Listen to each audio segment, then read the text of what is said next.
ზვიად გამსახურდია სიკვდილის მიზეზების დამდგენი კომისია ვადებში დასკვნის მომზადებას ვერ ასწრებს. ამ კომისიის ხელმძღვანელი პარლამენტის თავმჯდომარის თხოვნით მიმართავს კომისიის შემაჯამებელი დოკუმენტის მოსამზადებლად ვადა კიდევ უფრო გაუხანგრძლივონ. კონსტანტინე გამსახურდია განმარტავს, რომ დასკვნის მოსამზადებლად 3 თვე საკმარისი არ ახერხებოდა. კომისიის მუშაობის ვადა 1 კვირაში ამოიწურება. კომისიამ უკვე დაკითხა იგორ გიორგაძე და თენგიზ კიტოვანი. წინასწარი ინფორმაციით მათ ჩვენებებში თქვეს, რომ გამსახურდიას ლიკვიდაციაში ბრალი ედუარდ შევარდნაძეს მიუძღვის.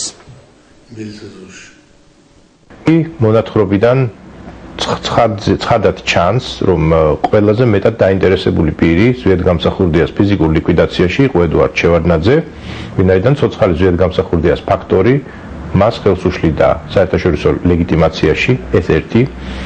დევნა ხორციელდებოდა სახელმწიფო რესურსის მონაწილეობით და მაშინდელი ხელისუფლების უმაღლესი ეშელონის მითითებით.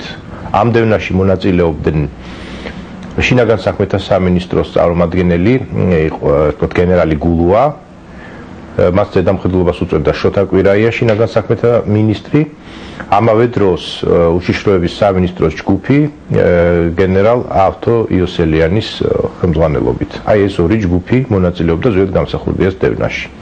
საერთოდ ნორმალური ადამიანები სიცოცხლეებზე არ გასხოვენ. მე შეიძლება ნორმალური ვარ.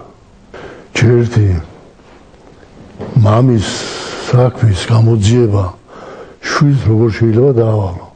მაგრამ ეს სხვა საკითხია. თქვენ ფიქრობთ, რომ ის სუბიექტური იქნება ამ შემთხვევაში ძალიან? რა თქმა უნდა. კონკრეტული ბრალდება იგორ გიორგაძის მიერ მეგონი არ ყოფილა გამოყენებული. შევარდნაძე როგორც ვიცი ასე თქვა, დაინტერესებული იყო გამსახურდიას ადგილის სამყოფელი დადგენით. მეგონი ასე თქვა. მე მზად ვარ დავაპირისპირდე გინდა კიტოვანს, გინდა გიორგაძეს, ვინც გინდა, ვინც არ უნდა იყოს. დავაპირისპირდე 400 მართლა. მე კაცი ვარ, ადამიანი ვარ და სიმართლე შემიძლია თავი გავწირო.